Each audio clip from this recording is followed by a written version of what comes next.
Business H.R. 3500, the Ensuring Integrity of the IRS Workforce Act. I'll now turn to Ms. Noem, Bill's sponsor, to give an opening statement.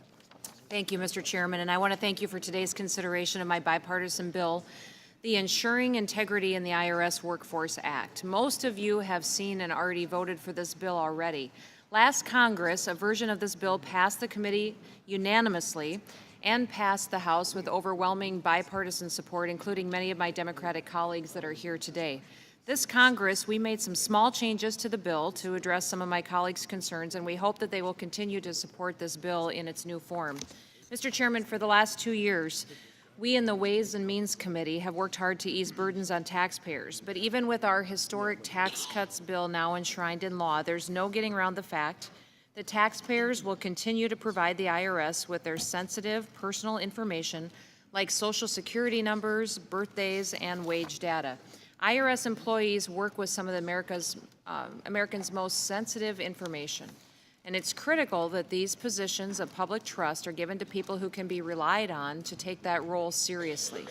This bill would take an important step towards ensuring that all new IRS employees fit that standard.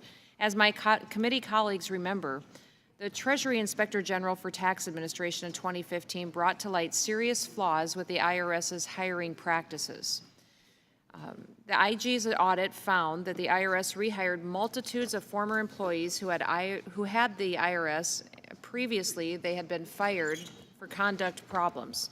So we're talking about employees that had filed false documents, employees who had failed to pay their own taxes, even employees who accessed taxpayers' personal information without permission. In one instance, a rehired employee's file contained a note saying, "Do not rehire." The IRS shrugged off the audit, saying its hiring process was good enough. Just last summer, the Inspector General released yet another report indicating that the IRS rehired over 200 former employees between 2015 and 2016 who had been fired for misconduct or performance issues. The IG made it clear that the IRS's hiring processes remained inadequate.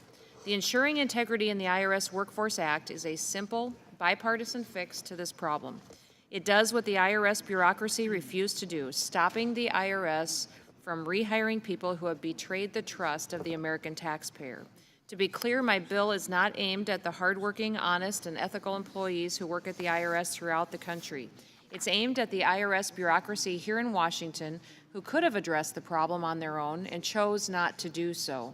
The IRS holds taxpayers to high standards. There's no reason the agency shouldn't hold itself to high standards as well. I urge my colleagues to support this bill, and Mr. Chairman, I yield back the balance of my time.